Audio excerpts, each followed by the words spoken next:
विश्व के सबसे बड़े 420 नेता अरविंद केजरीवाल की आदत है झूठ आरोप लगाओ और भाग जाओ। और अब तो घोटालों के शहंशाह केजरीवाल ने तो हद कर दी। इतने संगीन आरोप और भी बिना आधार के। ऐसे आरोप तो पाकिस्तान ने 1965-1971 की जंग में नहीं लगाए। खुद दिल्ली जल बोर्ड के सीईओ ने इस आरोपों का खंडन किया। जनता देख रही कि केजरीवाल राजनीति में इतना नीचे गिर चुके हैं। यही वही केजरीवाल हैं जो कहते थे सिप एंड डिप। 2020 का इनका बयान है कि 25 में वोट न देना अगर यमुना में सिप एंड डिप ना कर सको। अब दिल्ली की जनता ने ठाना है केजरीवाल और आपदा से छुटकारा पाना है, इसलिए केजरीवाल साहब झूठी बयानबाजी कर रहे हैं। लेकिन केजरीवाल पे अब कुछ कहने की जरूरत नहीं है। वो जब विरक्ति होती है, जब बहुत ज्यादा फ्रस्ट्रेशन होता है, जब बहुत ज्यादा गुस्सा होता है, क्षोभ होता है, तो उलू अनाप शनाप उलू जुलूल कुछ से कुछ कह रहे। हरियाणा सरकार ने दिल्ली यमुना में पानी मिला के जहर मिला के भेज दिया। ये मानसिक बैलेंस बिगड़ने का निशानी है। 5 तारीख जैसे जैसे नजदीक आएगा, लंका कांड सुना है ना आप लोगों ने? रामायण में 7 कांड होते हैं, उसमें एक लंका कांड अंतिम कांड था। तो 5 तारीख को लंका कांड दिल्ली में होने वाला है। इस कपटीवाल की लंका का अंत होगा, दहन होगा, और 8 को जनता फैसला दे देगी। उस लंका कांड की आकांक्षा में कपटीवाल बिल्कुल विरक्त हो गए। देखिए, अरविंद केजरीवाल साहब राजनीति कर रहे हैं। अब वह चुनाव हार रहे हैं तो इसलिए इस प्रकार के उल फजूल बयान दे रहे हैं। मेरा चैलेंज है केजरीवाल साहब को। दिल्ली में पानी जो आता है वह सोनीपत से होकर आता है और सोनीपत से ही पानी दिल्ली में कन्वर्ट होता है। हम दोनों चलते हैं, मैं और केजरीवाल साहब चलते हैं। मैं वहाँ जाकर पानी पीता हूँ जो दिल्ली को आ रहा है। मैं आधा घंटा अगर ठीक रहा तो आप राजनीति से इस्तीफा देना, नहीं तो जो मेरी किस्मत में हुआ होगा। आप अगर शरारत पूर्ण करेंगे कुछ भी काम और आप दिल्ली जल बोर्ड के अधिकारियों पर प्रश्न खड़ा करेंगे कि वह जहरीला पानी दिल्ली वालों को दे रहे हैं, तो दिल्ली जल बोर्ड के अधिकारियों को तो अधिकार है कि वे अपनी खाल बचाएं।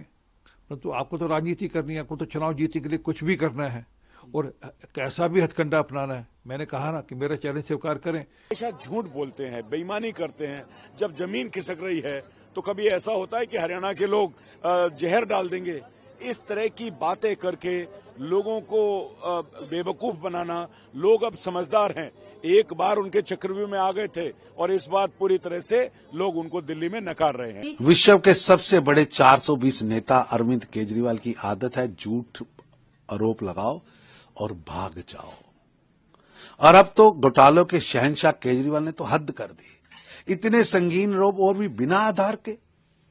ऐसे आरोप तो पाकिस्तान ने 1965-1971 की जंग में नहीं लगाए।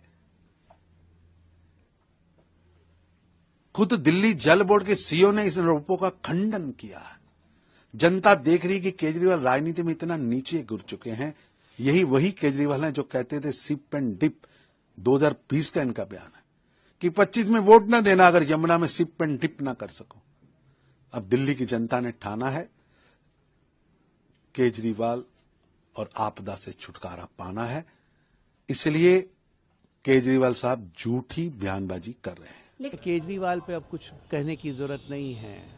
वो जब विरक्ति होती है, जब बहुत ज्यादा फ्रस्ट्रेशन होता है, जब बहुत ज्यादा गुस्सा होता है, क्षोभ होता है, तो उलू अनाप शनाप उलू जुलूल कुछ से कुछ कह रहे। हरियाणा सरकार ने दिल्ली यमुना में पानी मिला के जहर मिला के भेज दिया। ये मानसिक बैलेंस बिगड़ने का निशानी है। 5 तारीख जैसे जैसे नजदीक आएगा, लंका कांड सुना है ना आप लोगों ने? रामायण में 7 कांड होते हैं, उसमें एक लंका कांड अंतिम कांड था।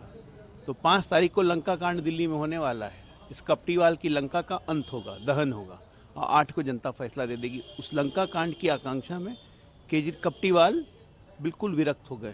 देखिए, अरविंद केजरीवाल साहब राजनीति कर रहे हैं। अब वह चुनाव हार रहे हैं तो इसलिए इस प्रकार के उल फजूल बयान दे रहे हैं। मेरा चैलेंज है केजरीवाल साहब को। दिल्ली में पानी जो आता है वह सोनीपत से होकर आता है और सोनीपत से ही पानी दिल्ली में कन्वर्ट होता है। हम दोनों चलते हैं, मैं और केजरीवाल साहब चलते हैं। मैं वहाँ जाकर पानी पीता हूँ जो दिल्ली को आ रहा है। मैं आधा घंटा अगर ठीक रहा तो आप राजनीति से इस्तीफा देना, नहीं तो जो मेरी किस्मत में हुआ होगा। आप अगर शरारत पूर्ण करेंगे कुछ भी काम और आप दिल्ली जल बोर्ड के अधिकारियों पर प्रश्न खड़ा करेंगे कि वह जहरीला पानी दिल्ली वालों को दे रहे हैं, तो दिल्ली जल बोर्ड के अधिकारियों को तो अधिकार है कि वे अपनी खाल बचाएं, परंतु आपको तो राजनीति करनी है, आपको तो चुनाव जीतने के लिए कुछ भी करना है और कैसा भी हथकंडा अपनाना है। मैंने कहा ना कि मेरा चैलेंज स्वीकार करें। हमेशा झूठ बोलते हैं, बेईमानी करते हैं। जब जमीन खिसक रही है तो कभी ऐसा होता है कि हरियाणा के लोग जहर डाल देंगे। इस तरह की बातें करके लोगों को बेवकूफ बनाना, लोग अब समझदार हैं। एक बार उनके चक्रव्यूह में आ गए थे और इस बार पूरी तरह से लोग उनको दिल्ली में नकार रहे हैं।